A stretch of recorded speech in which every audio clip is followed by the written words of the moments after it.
iga musomye ijambo ry'Imana niho mubibona neza. Nimusome Yetiro ariko abwira Musa ukwe wiwe. Aturahwereye wewe ntubishobora urumwe. Ati niba ushaka ko muzoshika amahoro, rondera abandi bagufashe. Abarongoye 1000, abazorongora 100, 50 gushika ku 10. Mbebe yavyo vya nyumba 10 wacu. Murabona ingene Imana iziri birakabagati kugira mugire intwari ibereye giruko. None twebwe tugenda gushika ku nzu 10. Uvuye ku nzu 10 ntacakurikira serugo. Serugo ntitwa serugo. Tugende mu Bufaransa turiko yitwa serugo. Turiko umugabo yitwa serugo tugiye mu Bufaransa. Ningaha kuko Imana yarase ko haba kajagari. Ishaka urutonde.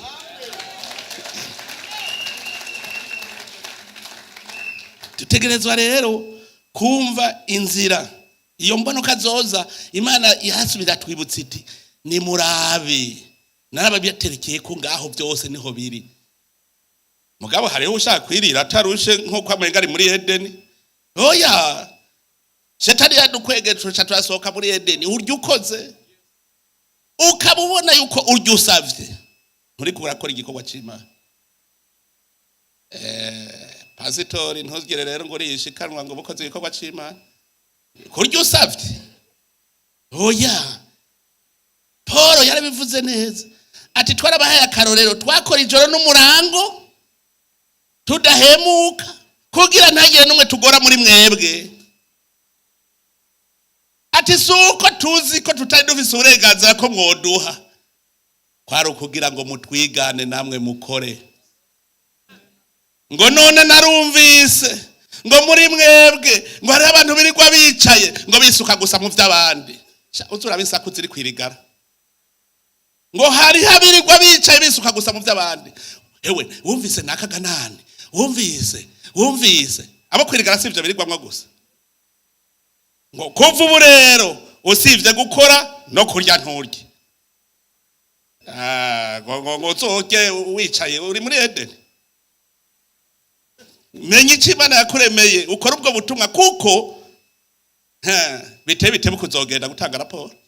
Bitebuke ico yakuremeye uzoja kuvuga uti mbwira umwamazi abayicariye ku ntebe nziza y'inzahabu. Acabwa ngo nyibutsa ngo burya we nari nakuremeye iki.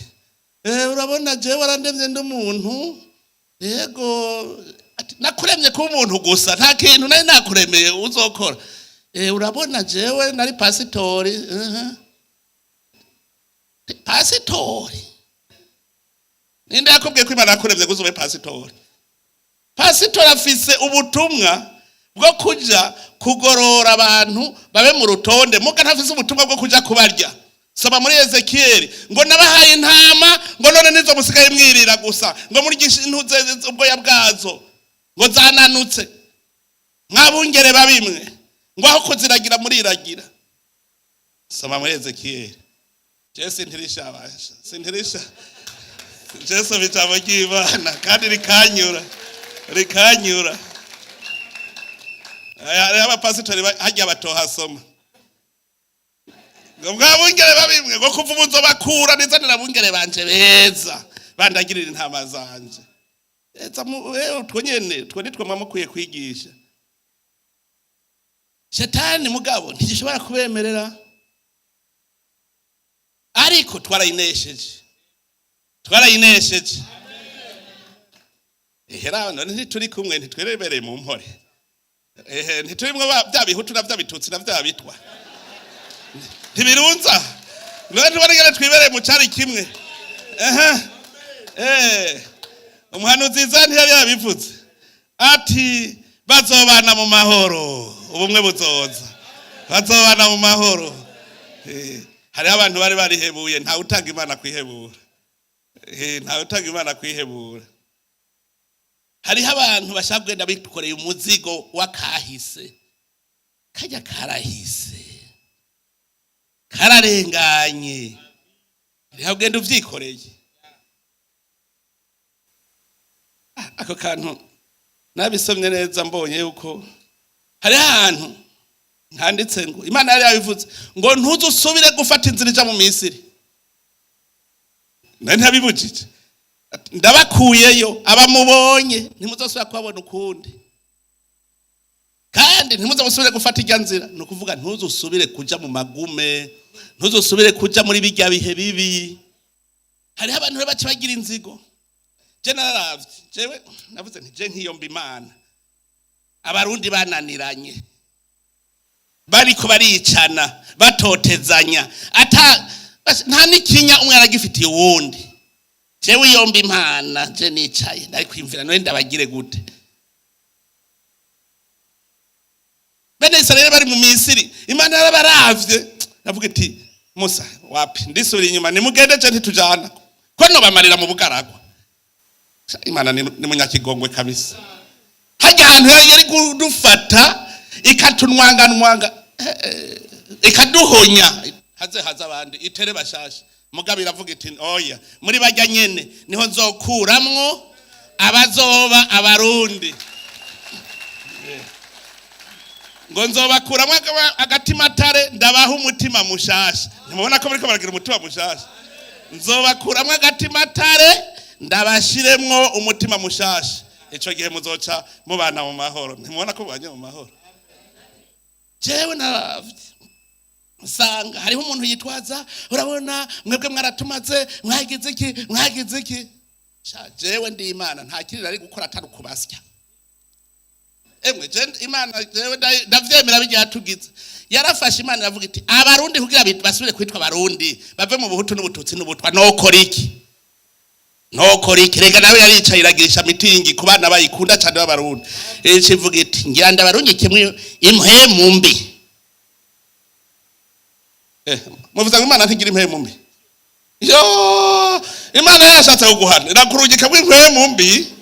Genda mubaze Ahabo kugira mumenye kwibana rugika impemu mbi. Genda mubaze umwami Ahabo ngo Imana yakoranije inteko mu ijuru kuko ari yaramwemereye ati imbwa aho zasabagiriye amaraso ya Naboti niho zizosabagirira amaraso yawe.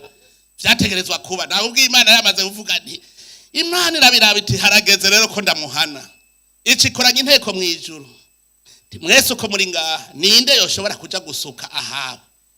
Ninde yo bishobora? Ngo umutima umwe ucuraza ngo jewe uzobigira gute? Ngo nzorungika umutima w'ikinyoma mu bahanuzi bamuhende acagenda gupfa. Uwo mutima mubi wavuye he? Imana kukivuga ngo ni sawa wewe urabishoboye. Ni hehe biriko biravugirwa? Atagaho rero ngo muvuye ngo Imana ntishobora kukurungika mu impemu mbi kugira mubanze mukome. Yagenda ubaze na Sawuli umwami Sawuli amaze kumenja Sawuli yakoze ibyaha bingahe? Sawuli yarakoze ibyaha abagabo oya si byinshi cyane. Ubwa mbere Imana yashatse guhana abantu babujije inzira bene Israeli kugenda. Erega n'uwabujije ngaha abarundi gutera imbere Imana itegerezwa kumuhana. Kuko ibuka umunsi bagwana na Musa ni Hameleki yacimubwira iti ubu shinga idarapo ry'intsinzi mugabo uyu nzomuhana ndamuhanire ko ahone. Hanyuma bamaze gushika Imana ikibwira ati ubu rero uko mwashitse ubu ngira mpane rero wa mwami n'ubwami bwiwe bwose ndabufute. Ati ikintu cyose kiriho ufate wica abarogozi bose ntage na kimusigaza byose ndabigize umuvumo. Sawuli ubukunzi bw'indabwiwe wa munoho abonye inzahabu ati ino igira umuvumo. Abonye intama nziza ino igira umuvumo. Abonye inka nziza no igira umuvumo. Kubera ivyo byose aciye anyaga kabigira gwiwe byari kwitwa umuvumo. Acarareka n'uwo mwami Agagi ati nawe we niwibereho sha ntangorana. Ibaza umuntu Imana yaramaze gufata ingingo no muvumo. Sawuli aranga kuvuguruza Imana yavuze yarazi ko bizoheruka. Niwe mwami wenyene maze kumva Imana yavuze iti ndicujije kubona narimitse Sawuli ngo abumwami. Umugambarazi agambararira Imana cyo ni cyambere. ubwa kabiri Sawuli agenda guhanuza imizimu kabisa. Umuntu Imana niwiyumvire honya n'Imana yari yaramuhanuye imubwira iti abantu bose bita barumenyi bahanuza imizimu bahonye bose bapfe gamu mu bwami bwawe. Byarabirukanye bose muguburuhira sogerejwe n'umwasi.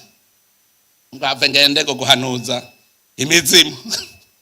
Yo kabaramubanye. Sawuli rero Imana ikivuga iti wenda gukura ndazana Dawudi. Yabigenjeje gute? Ngo umutima mwiza w'Imana uramuvamwe uragenda haca haza umutima uguma ngo uvuye he ku Mana nawe nyene uguma mukanga igikange yacagwa igikange uko camufata igikange kimufata abasuku be bava baramubwira ati burya rero hari hagahungu kazi gucuraranga inanga ko kwa Yesu ati kozi wowe gacuraranga ati uzoca utora mitende naho kumbe ninzira Imana yarode yigere Dawudi ashika ku kirimba. Inzira z'Imana ni igihumbi n'ibihumbagiza nta muntu ashobora kuzibira. Imana yavuze ibaze ngo kavugije inanga gucukira urumva uwo muti gantuze kugira gusa kahashike.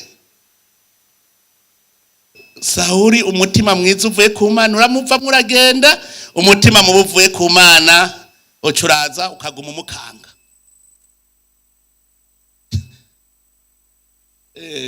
Muri abantu rero b'Imana bamuza ivyo nivyo muba muza murara kugira mumenye ivyo mwibanga. Ukaburongoye abandi ukarenganya. Ahabu yazize kurenganya umukene yitwa Naboti Nyarucari ngo muzabibu wawe ngutegereza kumpabwa je umwami. Ngwijya nkoko nziza je pastori nije ndayivya. Muragababasha. Omwenya rikura kukuyangu harudishe haraka. Ngo pastor avuga ko ari bakwiye kurya inkoko ya mbere. Hemuga muragaba. Akabu yavuze gujya urujya ruzabibu ntirushobora kubugujya mworo nugwi wanje. Aragenda ati we uwo murimo mpabwe Naboti ati muhanyi jewe akakantu niragi ryasogokuruza jewe sinogaheba ngo ndakaguhaye ngwe kanyimwe sawa. Atashe yarafise umugore gito yitwa Jezabeli. Ntagiye uza kwita umwana we Jezabeli basha. Uwo mugore abonye ahaba atashe yijiriwe ko Naboti yamwimye umurima ngo ariko nawe ngujya niwe yo ngo ngaho yagutesheje umutwe ngo reka ndakwereka igenda bigira. Acaragenda mwagiriza ngo yatutse Imana ntuze bacamwicisha amabuye acaratwara wa murima. Imbwa zicamuzisabagirira amaraso ya Naboti hajya Imana nayo iti nawe aho imbwa zasabagirira amaraso ya Naboti niho zizosabagirira amaraso yawe. Kandi ivy'Imana ivuze ntibisubira inyuma. Ibivuze umuntu rero yiyumvira ko Imana itorungika impwe mu mbi ngaha mwese mugasubiranamwe kuko nkaha murashobora kugira ivyaha birengeje urugero muri rishengero. Imana ikavuga iti jewe ngenda babwire basubiranemwe bose bamarane impwe mu mbi yaje. Igihe abanyesirayeli ubusambanyi bw'abasarako aho Feniyasi ariwe yabatabaye. Feniyasi mu kubatabara ntiyabanje kwica. Imana raravye iti jewe kuvubu umwe wese nafata inkota yice mwene wabo undi yice mwene wabo undi yice mwene wabo. Hanyuma rero uwo musambanyi karuhariwe acazana umugore imbere y'ihema ry'Imana baja gusambanira. Feniyasi acarafata icumu bose arabatobekeranya. Imana ikivuga ngo ishavu nari mfise ryariko ribarurumbirako riragabanutse kuko Feniyasi aranteye iteka agwanije abanyavyaha. Mugabo hapfuye abangana ikindi abapfini. Imana ikivuga ngo ndabihevye kuko gukumbure ngumwe wese yishe mwene wabo ngo nubundi yishe mwene wabo. Umvise abarundi umwe wese ntiyishe mwene wabo. Twese nitwara abarundi.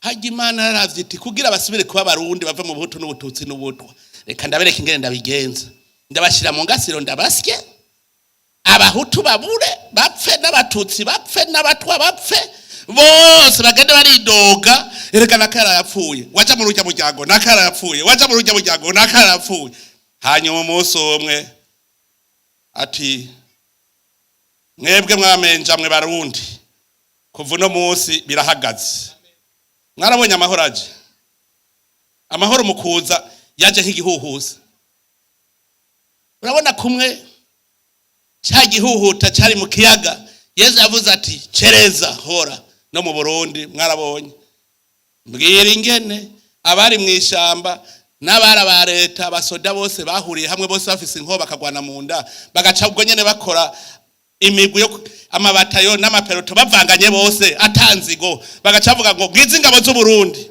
no munsi muracabaza aho n'abatutsi mu polisi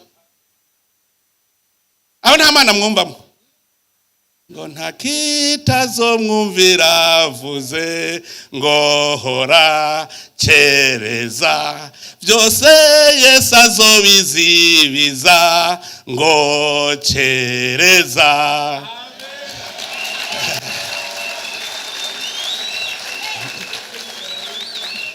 hagira Imana yavuze ati ngira ndabajane mu mwuka mubi umwe wese yice mwene wabo hanyuma nibaheza nzobereka ingene babigenza bazoca bavunduruka mu ngasiro bose bitwa barundi batacitwa abahutu n'abatutsi n'abatwa hayindi solution yari ihari kugira ngo uburo n'ibigori n'amasaka binywane ntagire uzo bitandukanye ubishira mu ngasiro ukabisya bikaza ari ifu kuri umugabo utandukanye ifu y'ibigori n'iyo amasaka n'iyo uburo babisyereye hamwe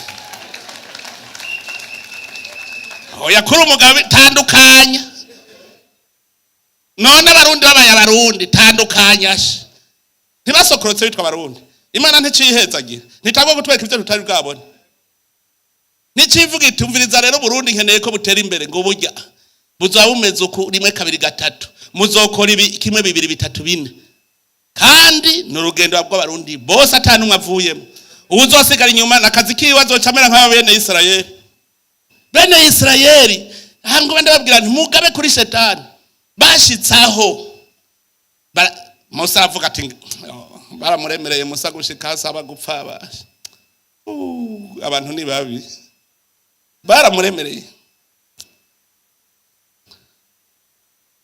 bazi ko umuntu agusaba inyama mu bugaragwa hano n'inyoni itaguruka bagacavuga ngo mpinyama ngo duhe inyama ngo nizo twajya mu Misiri Musa aravuga ati ngare mwari mwarandondeye mugihe mwandonka kabisa kusaba inyama mu bugaragwa ati Imana ivyo sinirirwa ndabigusaba ndazi ko bidashoboka Imana iti oya je ngenda bahe inyama zibace no mu mazuru ati Mana shamana we naho vuga ati abantu bihumbagiza woza n'ibikoko binini nivyo vyukabaga boshobora kuronka inyama zibakwiye ngwemwe ngo ndazibaha ngo mugananje ndashiramwe akantu baraziriye barazihagaze baca mu mazuru acishiramwe akaranda hapfa ibihumbi 24 ngo saba Imana ukanuye amaso kaguha ibiyamena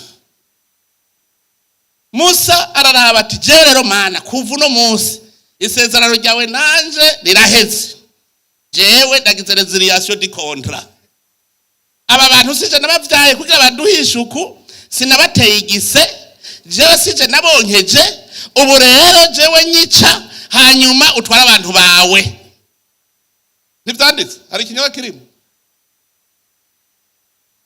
uri umutegetsi yo baka bazi nk'umuntu akubwira ngo mpigitoro shahu atarobina ni murabona ukivomamwo nta robina nimwe urarondera uti none robina iramaja heka baje ngutegerezwa Musa nawe ngo doha inyama kubera nabisomye naco nari guhava mbwira Imana ntinyica usigara atwara abarundi vuga kubera nabisomye nace vuga nti Imana ndabizi yuko ari amageragezwa yawe Imana rero ndababwire muzi ko Imana ikora ibyiza gusaga reka ndabebwire uzobona ibigeragezo bitatu ahantu hose uzoburi kuraca bitatu kandi ukabona ibigeragezo uzuca uvyiga ikigeragezo ca mbere ni ikigeragezo wewe nyene wikwegera. Wewe nyene ukijana hamwe ava wigikoba cikwegera amakara ukavyinjiramwo ugasigara baza none nk'ibi bintu jewe none Imana jewe none nayikoreye iki utacibuka ivyo wakoze kandi ari we wabigize. Hajya uraza umugera wa sida uri kurakugozonora umugera wa sida neza wabonye uti ngaha sinkira siwe wawikwegeye. Yona siwe yavyikwegeye. Atumvika Yona siwe yavyikwegeye. Bakamutamuka urazi gashaka gutamuka ngo je ni mu nteyo nta kundi bakamutayo nuko nyene Imana yari yavuze ati naje gira nkwereke nereke. Hajya ntiyashatse kwereka igitangaza Yona, yashatse kwereka igitangaza babandi hariya ko Imana ibishoboye. Yona uhungira hehe ingo ja muri ico gifi ubanza umare irya misi urabe hanyuma nzogutuma ndabe kusubira gukweba. Kiya ni kintu yikwegeye ajya amahano yo kugwa mu kiyaga kamigwa n'urufi. Ayo namageragezwa ya mbere. Aya kabiri namageragezwa rero Imana izana kugirira abe kuri umuhizi. Imana icambere ikorana n'abahizi. Itegeza kubaza kugupima kuri umuhizi. Utari umuhizi ntishobora kugutuma, ntibikunda. Ibaza kuraba urabishoboye. Uri umuhizi. Nico gituma uzokwama wumva ngo ntugire ubwoba nzoba ndi kumwe nawe. Ibizi iti nzoshira igikoko imbere yawe hamwe kiraba ntugire ubwoba. Uca wibuka rya jambo ry'Imana ntugire ubwoba ndi kumwe nawe. Yosuwa none wumvirije ingene Yeriko yari imeze. Yeriko yari yubatse. Yosuwa aragenda tigira uku agira hajya Imana ibikorera bakora umuhizi mbwira ingene nk'ubu gisagara ca Bujumbura cyo bacari ko clotire ugomba kugitera kukizunguruka umunsi wa mbere uwa kabiri ntiwiyumvira yuko bokutegambizwa kandi mugabo yararinze kubera arabona ko ari bibageragezwa ateza kurinda. Aragenda ati rero umunsi w'indwi harageze igitero Yeriko bari bayibonye neza ingene yubakitse bari bayidoriye. Hajya hari abantu baravuga ngo nimbwa ntibura umunsi. Rahabu yari imara yamugaragize icamara igihe baja gutata. Hanyuma rero Yosuwa kubera kurinda n'umuhizi ati nuko bigera kose Imana yavuze turatsinda. Imana yavuze. Imana ibonye ko ari umuhizi arinda kirungika inteko rero tingenda kwerekere kurinda buye iyajugumira ujya mu marayika akaba yaraje ntiyari kuza. Hanyuma azabona rero ariko ariyumvira ingene azabwira tactique yo gutera. Azabona umwana yibereye umwana w'umugabo umusoda akomeye yibereye ku ndogobwe ati wesha uruwo turi kumwe canke uri umwasi ngo jewe turi kumwe nzanye kugwanisha inteko z'Imana. Yosuwa ati turatsinze biraheze. Mbwira hari umwami wumvise wa Yosuwa wigeze ukora kuri Yeriko. Hari inkota ya Yosuwa yigeze ikora kuri Yeriko ngo bumva bisitana ibibuye bisidagurika bihitana abantu gusa aca agenda yiwanga wangira gusa abarahafashe. Ariko kubera ubusuma indongozi zo zituma ihanga riteba. Umuntu yitwa Hakani umugenerale w'umusuma w'umunyoni abona inzahabu abona amahera biramwanka mu nda carabika cariba aja kunyegeza. Kagasagara gatoyi intuze kahajya mbe ni hayi cabibazo ufashe Bujumbura karanirwa gufata ku muberure kabisa. Yarahaje gasagara ko ku muberure eje gufata gisagara nka Bujumbura washika ku muberure ngo dusanze ngo n'umutamiro umwe ngo ntiwirigura jana n'ingabo ngo jana bakeyi gusa. Yosuwa ati nivyo barabamaze ku muberure hajya. Yosuwa ararira arahwera ati Mana wewe wari wambwiye yuko jewe kuzoba gusa cyari kugenda nshako ndengana none urangiriye ibi bintu wangiriye nibiki. Ati kosa ryavuye iwanyu kandi kuva uno munsi ntimuzosubira gutsinda kubera ubusuma bw'indongozi. Hagiye turiko turagwanya ubusuma tugwanya igiturire ntimuzi gituma. imbona kazoza ntidushobora kuyishikako tugifise indongozi banyonora ntibikunda. None mwumvise Imana yacivuga iti kuva ubu ntimubandanye. Kandi yavyivye umwasi, wewe yari yavyivye n'umwasi ntanavyivye n'umukunzi. None wumva wivye umukunzi naho Imana irinze guhana wivye umwasi ukabibika. None wumva wivye umukunzi naho vyogenda gute? Igihano ni kugwizana gatanu.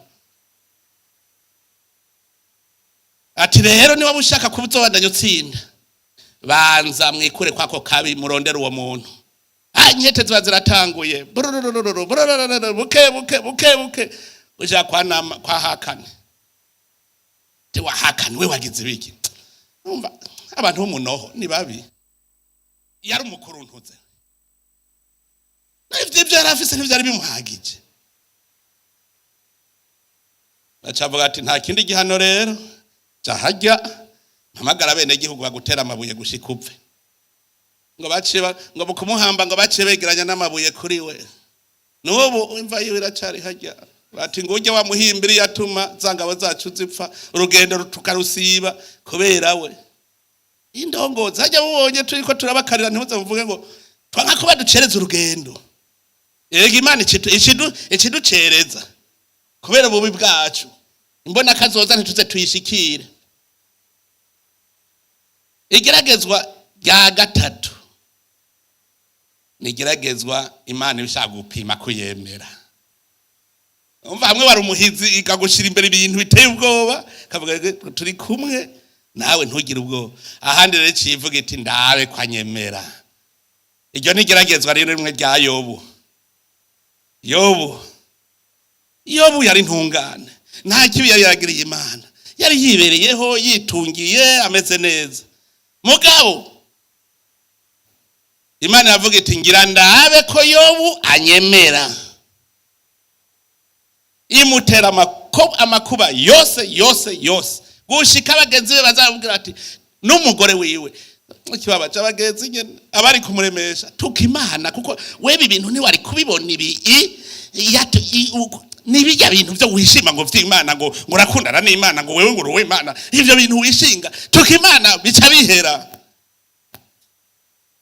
None bajya abantu bari batumwe na Shetani bari kubabwira Yobu Imana yarungitse abantu bamusuka genda murabe hamwe ibishura. Imana ntawe yabishuye bazaravuga amajambo. Imana icivuga iti ndakubonye wewe Yobu nisa. Yobu ahantu yatsinde ndababwira igihe bamwe bamugiye ko tukimana agira iki urabona ntacu kivamwo karabaye basupfa umupfa. Ati ni igiti ciciwe kiracafise ivyizigiro.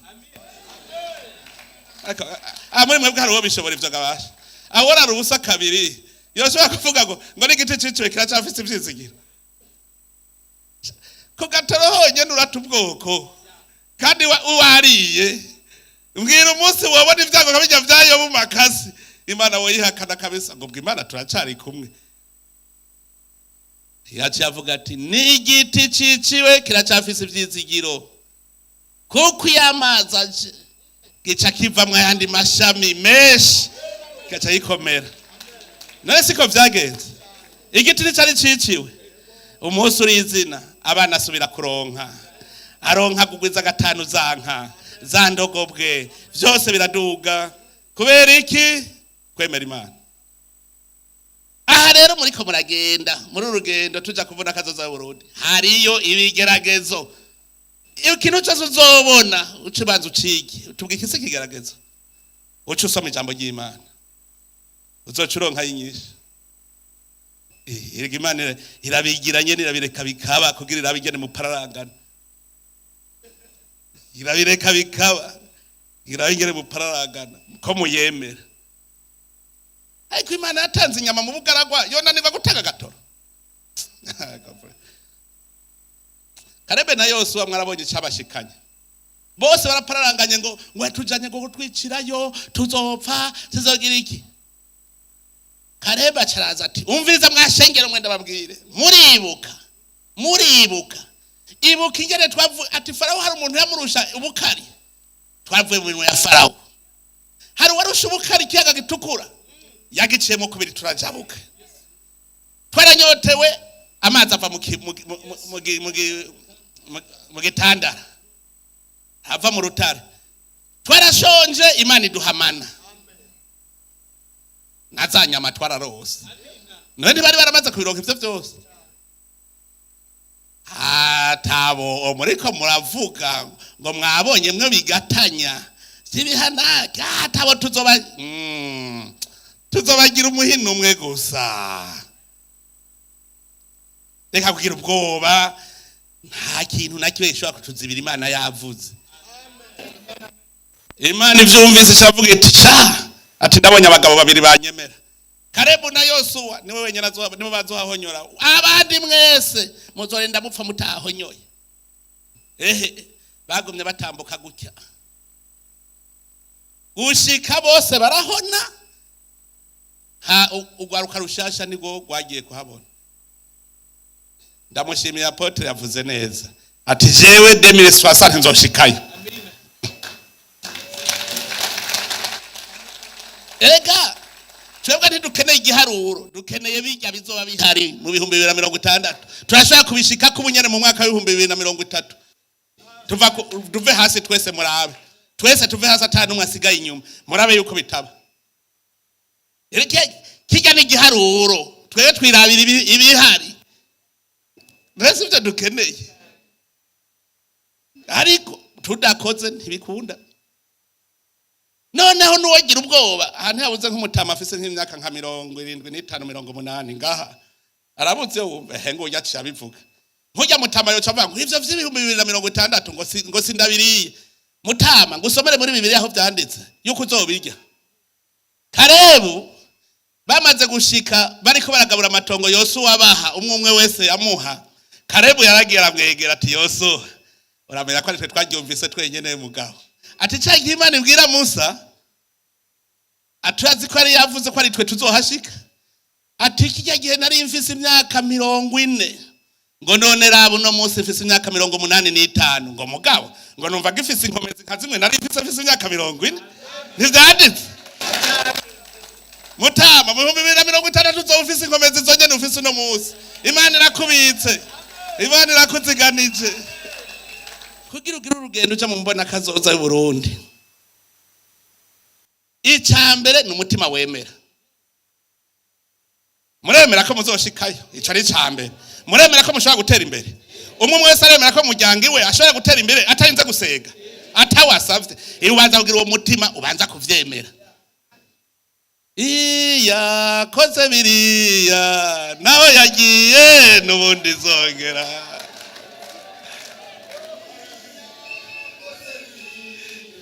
Nawe yagiye n'ubundi izongera kutugirira neza.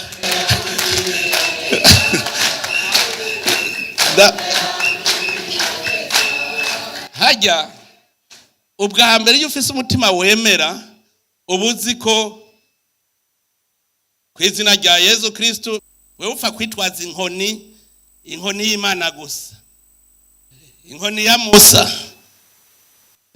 Upfa kwitwaza iyo nkoni y'Imana uti je ndazi yuko bishoboka.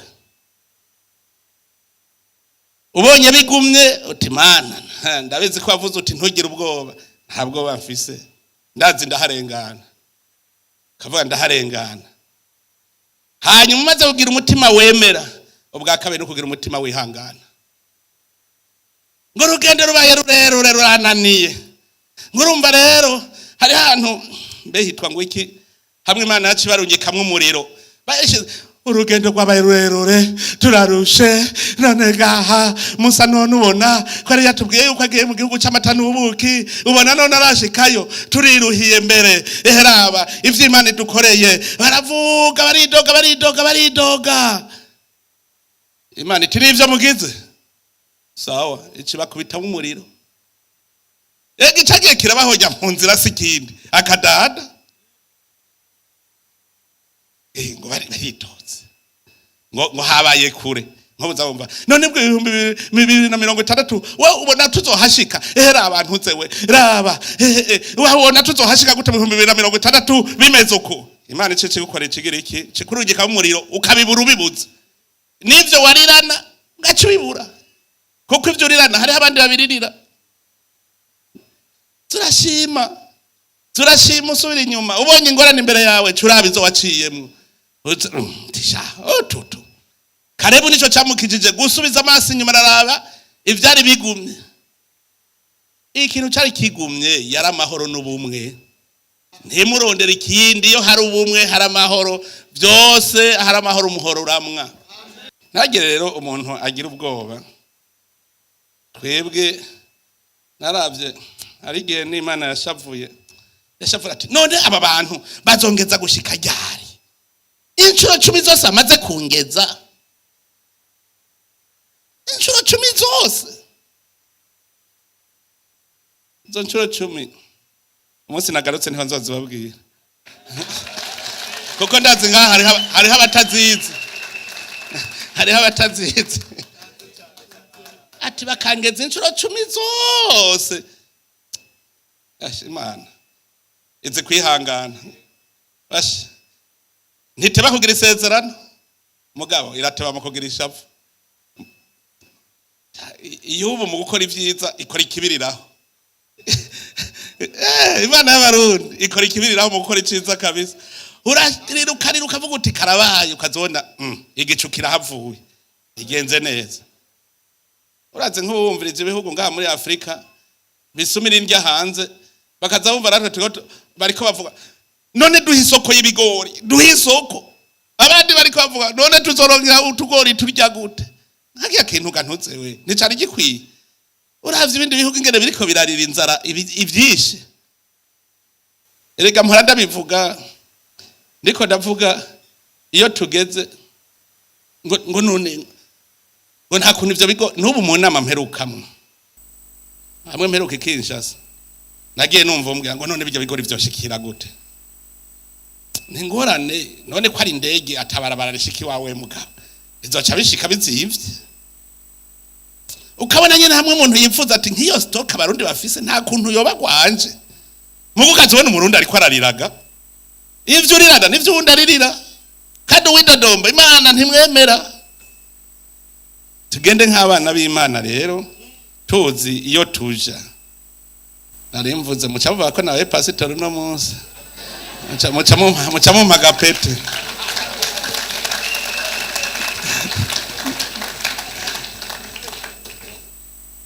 Narasoje mu ijambo ry'Imana nkasanga nivyo umukuru w'igihugu ajeje. Soma hajya nyene yetera ariko arabwira Musa ni kuvayo kigabane ca 18 yamubwiye ati wewe icujejwe esha ijambo Imana ivuze ukerekana inzira ukerekana ingingo zikurikizwa n'ibikorwa bikorwa. Uhejeje ese mfite umukuru w'igihugu ajeje uzawumva umuntu avuze urabona inzara iratwishe ngo umukuru w'igihugu ntacamaze. Umukuru w'igihugu ajejwe kuja kurima mu murimi wawe. Urabona twaragize umwanda akorera ikiratera ngo none umukuru w'igihugu ntacamaze. Nawe warase kwimba akazu kasuguma. Niyo tubwiye tuti tukora uku nawe uvuga ngo dukora ukundi. Niyo wase kumvaga naho nyene ni bibi. Kumva no kumvira ni ikintu gitunga igihugu. Discipline mufise imbono kazoza iyo barabara rijayo kirazira kucuca muri rijya bavuze ko ari iri ugaca wirirwa kwirigara. Uzubona saa 9 igeze abakozi ba leta bariko bariruka bose bagundanira mu miryango bagonganirayo. Umega n'igikoko giteye bariko barahunga. Ashitse hajya imbere nane ukazobona yibereye kuri kontwara ariko yinywera urwagwa kabisa kandi avuye mu biro yiruka ariko yiruka agiye kunywa inzoga. Ikibabaje ahejeje kurya umuryango harazikubita akazikubita yashika muhira mbebe bwabone ntimwateze mventuze wereje kurya brochette 3 uriyiriye wanywa amamusitera amahenekene amachampagne washika muhira umwana ngo erega ngo yakayadede yaheze bari kububukene nabwo tuzovamwa gutega yemwe. None ivyo ntibiba murabanyagisagara aha niho igisagara cyo cyabere kirimo abantu b'ubujanja gusa. Igisagara umwe wese ateye ku mutwe ashaka kubaho ku mutwe gusa ntashaka kubaho akoze. akamara mu gisagara je nari ikintu nama ndiko ndavuga none nk'umuntu afashe amahera yiwe akagura imodoka ayo je birantwenza ngo arakenye imodoka igacigonga motere ejo urazi ingene imodoka nayo itwara abayandi mahera mugace je karaba kubera icyo mahera yaguze imodoka atari kugenda akaraba itongo ahantu agacashira y'ubworozi bw'ingurube hama izo ngurube zikazamugurira imodoka kuko yo nigonze moteri ziguma zirema yandi mahera mugabo kubera zingo zobeshwaho n'umutwe iyindi modoka zoca ngira uwundi mutwe ndayironye bijya ntidushobora gutera imbere erega ntubona niyo uguze bisi none abantu boyipakizamo batagira amahera banza murondera amahera nico gitangura Imana yagushirenga jewe ni wambwira yuko wahinguye nta muntu ahingura yigera homba nta muntu akamisha itunga kama y'igihugu yigera homba mugabo umuntu yama ntibanyongera umushahara mpakazi burya muzi yuko umuntu yagiye gusaba akazi abaye mugwiza atunga gwazotunga ntazopfa atunze kuko n'umusavyi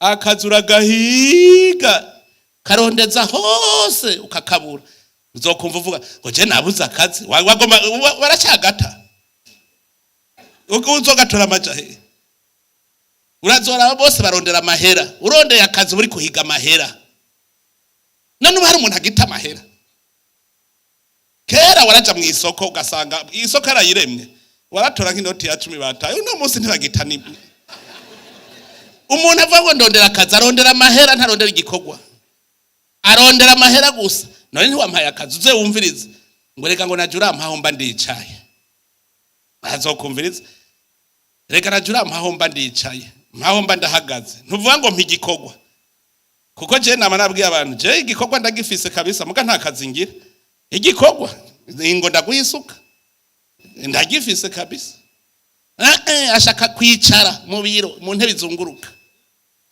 ntebe zunguruka ntidushaka gutera imbere twese dushaka kuja mu ntebe zunguruka duteza guhingura itunga kama irivu turihingure rivemwe ivyo kurya ubu butare tubwimbe nari nk'uburazi ugwaruka rukorera imbe butare amahera rufise ubu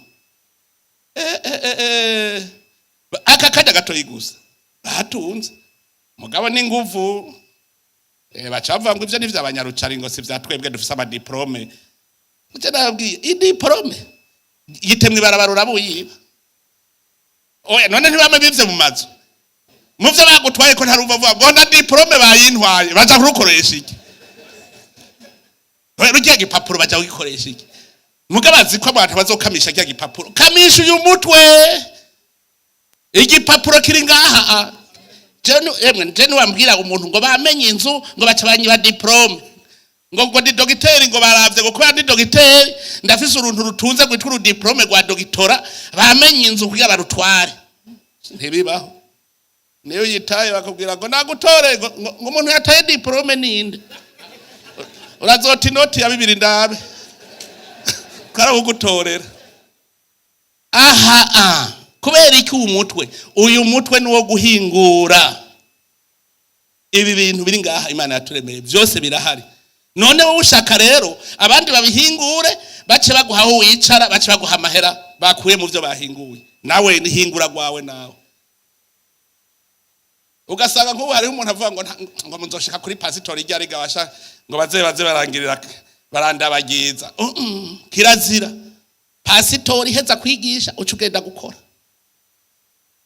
mwarimu hajya utashe cuja gukora igisha abana bazovamo bahinga aho niho buri kurakora nkajya abapasitori nkaha muri rishengero ryanyu mwogira ntuze retraite titre umutwe w'ijambo twomera gute nka Paul aka kandi ntakamuzogira dushaka kwigana umutumwa Paul mugaca mwiga ivyo Paul vyose yavuze mukabishira twovyigana gute ngoca muhasimba ahandi ngo murazi ko twakora ijoro n'umurango ngogira mutwigane ngo yavuze ngo suko tutari tubifitiye uburenganzira ko muduha ati twebwe rero urumva turafise uburenganzira ko baduha kajya kandi mugaca muheba muvuge muti no tumere nka mukamarindwi yose muri ko mwiga ingene mwomera nka parodi mukamarindwi muri ko muravuga muti mbega aba bantu turongoye boronka gutishikanwa icicumi gikwiye kugira ngo icicumi gikwiye hakwiye ko yoba yinjiza ngahe mu kwezi je murazi yuko kundwi je mvukisha inkwavu amajana 3 aho mwumva afise amaheranganiye je ku kwezi je ndabura ibibuguru vy'ingurube 100 shora sindabibura none sindi mukuru w'igihugu naho baca bantwenga ngo nkora ibitari gwanje baca babwira ngo nkora ibitari gwanje none ivyo wanyu vyose ndabikora vyose mugabo je ndazi ico Imana yandemeye ntiyandemye ngo nze umukuru w'igihugu yandemye gusa nkore hanyuma bene gihugu barashobora kubona ubuhizi bwanje bagaca bavuga bati wewe niwe tubona woje imbere kuko we ntuzoturya nabi kuko uzotwereka akarorero tuzojana none je nzoza kurya igiturire gute mfise nje guhumanya amahera yanje oyambwira mpejeje gushora ibizinu mu Burundi nico gandi mu bambere barimye ibizinu bwa mbere je uno munsi ndari mu ndumurimyi w'ibizinu nko umuntu akivuga ati no nk'ivyo vy'ibizinu yabijemwo gute uraza abantu batungishijwe imiryango itungishijwe n'ico kizinu uragenda ama koperative dukorana hariho abajene b'Ingozi nabiberetse batanguje miliyoni 3 mu mezi atarenga 3 bari baza bafise miliyoni zishika 30 na zingahe ngiye kubaraba nk'inyuma y'amezi 6 nasanze bafise kuri konte miliyoni 66 Erega ibana abishize gato bihingure mugabo wishinga mpakazi none ndakaguhaye amahera ndayakuye sindayakuye mu vyo nahinguye kubera iki na utojaho je mbwiye ngo mpigiturire ndakubwira nti amahera wewe yakuye aho yakuye naje sinojaho nkakura hatumvikana ngaho mpigiturire ngo ndenganye umuntu ndabwira ntawe ndenganya ayo mahera kandi nanje nzoyaronka aho yakuye niho nzoyakuye muguda acavuga ngo ndatomboye ngo kiraciyemo totera imbere gute tumeze uko indongozi rero namwebwe ba pasitori murimwo wewe urafise paruwase y'inaka urafise paruwase y'inaka gerageza abantu twara ubone ko bafise abanyagisagara urugwaruka rwo mu gisagara nirwo rukunda kuvuga ngo none jewe nanokora iki nawe mwagiye kubona nagiye mu Gasekebuye ngasanga yoroye inkwavu genda muri amahera afise ubwa mbere yarabura ngo nabuze isoko yaho nshorera ifumbire none ubu yaciye agura itongo ry'ihectare zirenga 10 ya fumbire yahora arondera ubu afise inkwavu arimbura no mu mirima yiwe n'umwana wa hehe hajya Gasekebuye muzomwumva yitwa Jadoga kwavu muguza wumva kwaruka ngaha nabuze ico nkora genda murabe Jado wundi wo ngaha munyakabiga nkavukiye munyakabiga ejo ntimwamubonye kuri televiziyo ariko arababwira ingeragira yorora inzuki mu kibira nonega no guhingura bimwe Imana yaduha inzuki afise fondation agira yorora inzuki mu gihugu kibe igihugu c'amata n'ubuki ejo arabivuze kuri televiziyo ati igihugu giteza kubica amata n'ubuki ubuki nabwo giranda burondere inka ziruzuye n'umurimyi wabo imatongo yose yamuka ararima hagwaruka ko garosha utabavuga none jewe ko ndi wa mu gisagara ubona je ivyo no bijamwo mpakazi gusa hariho abandi bavuga mwagwarukamwe ba pastor ntibasubire kubahenda ngo na Yesu yavuze ngo tumurindire mu gisagara na gisagara hari indya zingana iki ase ko muhora muvuga mwagwarukamwe ngo na Yesu yavuze ngo tumurindire mu gisagara nende yakubwiye yuko ari yaruguri wacu atari mu gisagara uri kurodera yiki inzu ya etaje uyubatse hari yaruguri ranga reka twese twokora twotaga amatagisi n'amakori tukagira amabarabara natwe tubarara twimigenderanire twese tukama kaburimbi kuko utatanze amakori n'amatagisi amabarabara ntazoboneka none amakori n'amatagisi avahe ntava mu bikorwa none rudakoze mushaka ayo mabarabara azokwiyubaka nta mfashanyo tuzoja kurondera. Nagira mbere mu guheraheza ndababwire muri ya mageragezwa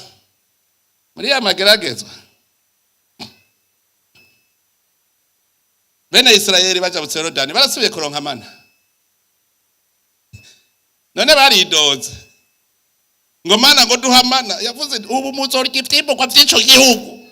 Yorodani bapfuye kujabuka nago nyene gwicemo kabiri. Murumva ko ari cari igice ca kabiri c'urugendo. Yorodani nago nyene gwicemo kabiri. Mperuka kugira rero ibuye gice cagiriza igiza.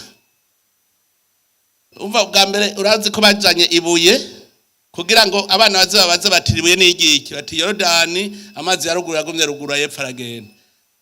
Turashinga ibuye hama turishikana kumana ubugira kabiri tuca turashinga ibuye gicagirize. Nararavye mvuga ntisha ubu ngira shinga ibuye ry'ubutare. Nashinze ibuye ry'ubutare bwitwa agate, urubuye rungana uku kugira nuzoza abona ngo murafise amabuye mwenaye. Yerekana icibutso ko umwaka wa mbere tuja mu rugendo. Iyo mvuze umwaka wa mbere kare twari ko turimenyereza, twari ko bishoboka, twari tukijabuka mu bugaragwa twirondera. Ubu twarabonye ibishoboka n'ibidashoboka. Ubu rero twajabutse Yorodani hajya kuva mu 2015 ajya magume ajya ara kujabuka Yorodani. None ntibaci badufatira ibihano ngo ntizosubira kubaha amahera. Muribako murajya ivyamwa vy'igihugu cyanyu, niko vyanditse muri Bibiliya. Ntusubira kurya imfashanyo amana kwa heri kandi kirazira kwidoga. None bijya baguha bo babikurahe nawe bikore mu gihugu cyawe. Ivyamwa vy'igihugu cyawe. Aha twese twogira umutima uko turya ivyamwa by'igihugu cyacu. Igitoro turagifise kiri hajya mu Rukoko, ikindi kiri muri Tanganyika, ikindi kiri ngaha mu nzira ya Rumonge.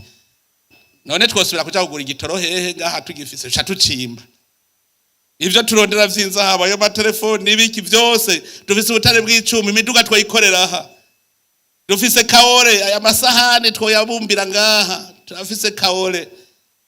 Muga vyose bisaba kuri wa mutima wemera no kwihanganira ivyo ubonye.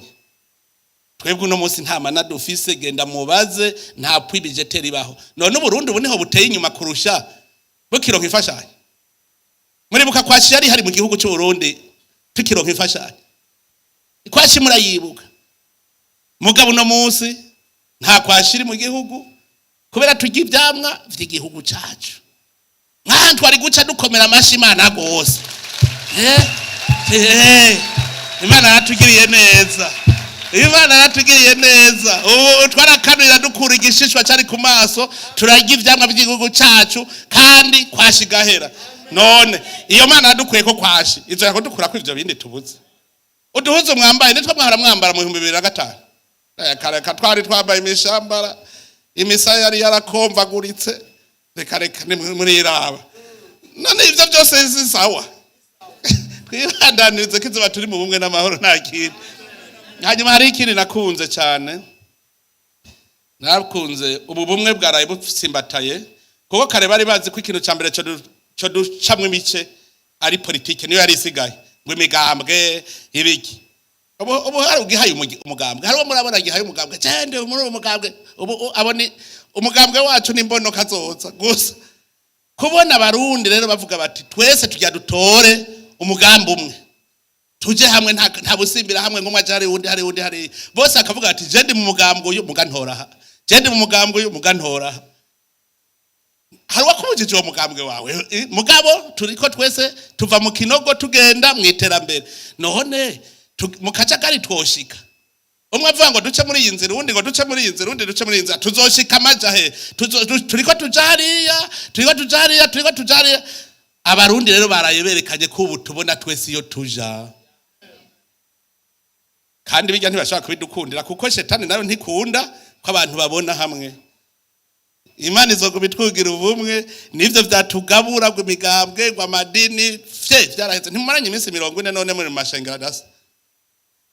None mbwira ingene ubu mwishengero indani mwokwica n'ibice kandi n'ayandi mashengero mwiyunze.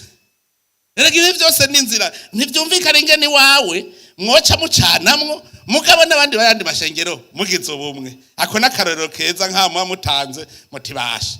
n'andi mashengero turicarana abene shengero nibo batokwicarana impanuro zica zivaho nyene ku gikorwa mwakoze. None rero ndabakengurukiye cyane ko igikorwa mumaze kwigihe musenga nibimvuze ngira ngo ni mpwemu mwahamagaye yacimvugiramo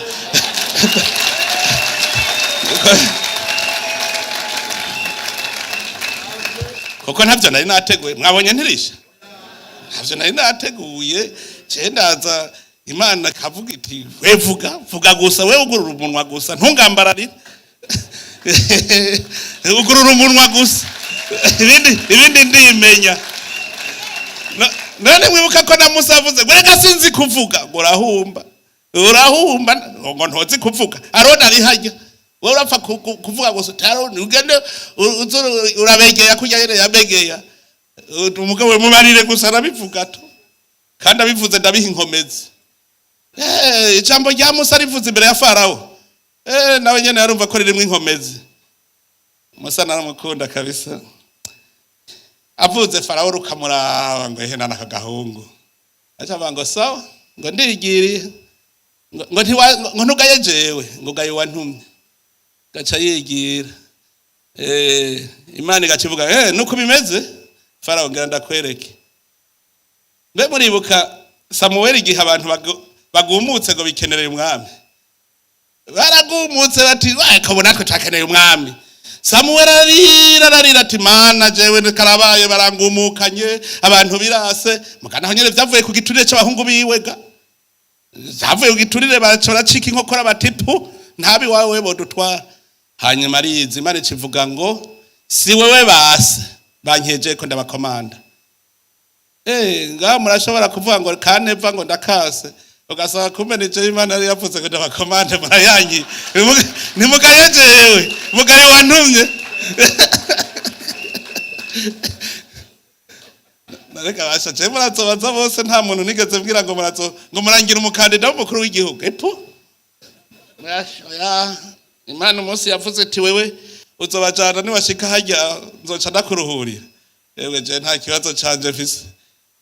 Hari igihe rero mparanshavura ngaca mvuga nashavuye hamwe numva umenga kumwe kwa Musa no biheba ngata nkomoka. Haba gaca nibuka nti Mana ibi nivyo wanzanyemwo, ntiyaba ari je nabigusavye nari kwicuza, none niwe wabinzanyemwo. Ubu rero bicere nawe kandi heze iminsi ibiri zabo nibicera none ko ndabana bivuganye umutima wemera kandi n'Imana ibibonye ko ndinda. Imana yabonye ati wewe urarinda sha nivyo urarinda ni sawa, niyo hajuru ibintu nyene vyigira ibihangange urayomera mu gahangana. Imana igacivuga iti cigira ati naho bakugayengura agapigigi na Dawidi yaragapigigi imbere ya Goliath. None urashobora kumbona ingene nirehera ahora n'uturoni ifitiye naduke. Aha nije wambara vyimushega basha. Aha nyene turi nije wambara ndi muremure. Umugabo uvuze ngo sha ngo uri fupi. Imana naje iti barozi uri muri wese niwe ari kuvuga ko ari mugufi. Arimwe wa mugabo adapfa. Hari umugabo ari ngaha muri je wadapfa. Uwo mugabo afise uburebure atanumwe banganya, afise ubunini atanumwe banganya, afise ibiguvu. Uwo rero nawe wangaye aratonda ukavuga uti mbe nkubiswe nibiki ukasigarura baza gusa. Rero twese tugume twumva ko turi kumwe n'Imana kandi turi mu rugendo turi kumwe n'Imana tugize ubumwe nta na kimwe kizotunanira. Imana niyo nkuru. None rero Imana ibahezagire mwese murakoze.